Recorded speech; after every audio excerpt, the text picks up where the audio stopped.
Operación pijama de corazón, zapatillas violeta, bata de lunares.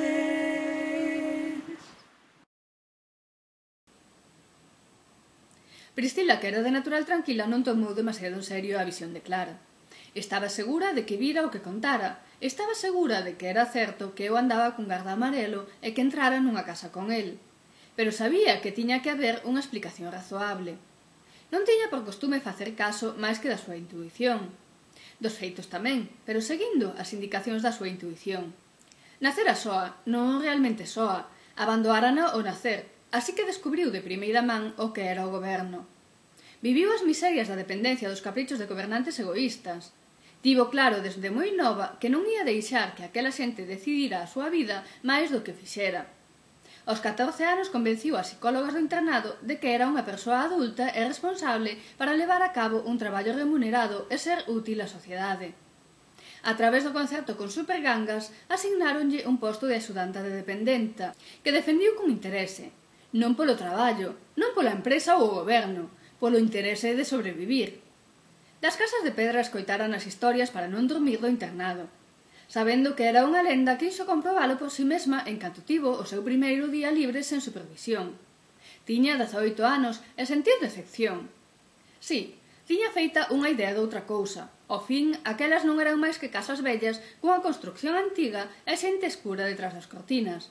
Aínda así, sentiu que chegara á casa. Deixou de ter aquela ansia, aquela angustia.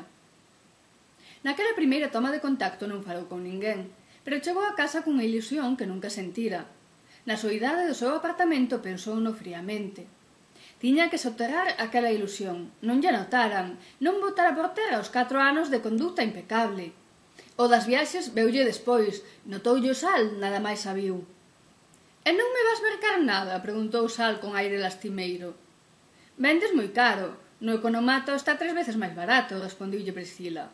Non, estas non as tes no economato, díxolle Sal facéndose valer. Sal tiña un talento especial para notalo. En canto botou a man ao paquete de roscas, percibiu aquel espírito libre. Non tivo moito que traballar para convencela. Fíxolle unha rebaixa e metiuna para o saco. Coñecéronse antes de Fran, antes de que Hugo se reconvertira. Foi a primeira de nós en viaxar. Foi a primeira a que coñecín. Sei que ten que haber unha explicación, contáballe a Sal diante dun café.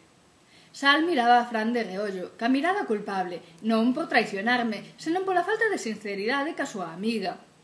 Priscila escoitáralle as súas penas, as súas alegrías, todo. Porén, Priscila non lle dou tanto traballo, levaba unha vida tranquila. Non lle deas máis voltas. Clara interpretou mal o que viu, consolou Sal sen querer decir que fora elixida da terna maldita. Priscila non tiña a habilidade de Clara para adiviñar as malas intencións da xente. Se a tivese, veríalle a falsidade que lle saía polos poros. Fran escoitábaos desde a habitación. A él non lle interesaba aquelas chorradas de amigas. Era unha persoa práctica, traballo por un lado, amizade por outro. Así, eralle máis fácil tomar certo tipo de decisións. Non tiña que mentir, nin, por suposto, consolar a ninguén. Hoxe vou falar con ela, dixo Priscila. Sal botoulle outro pouco de café, evitando ter que falar. Sabía de sobra que non o ía poder facer. A mudanza xustificouna pola orientación sur do apartamento. Atopamos este baldeiro. Mira, ven ver esta habitación. Esináballe Sal feliz. Está un pouco máis alto que o outro. Soubo que metera o zoco tan pronto o dixo. Clara había notalo, pero confiaba na discreción de Priscila. Puxérase nervioso e só lle viñan tópicos á cabeza. Fran non vía a necesidade de dar explicacións ou de mentir. Podía dicir, sen complicarse tanto, que se mudaran porque precisaban facelo. Díxonos Hugo del, seguiu xustificando. Fran mirouno a ver se paraba de falar. Acabouse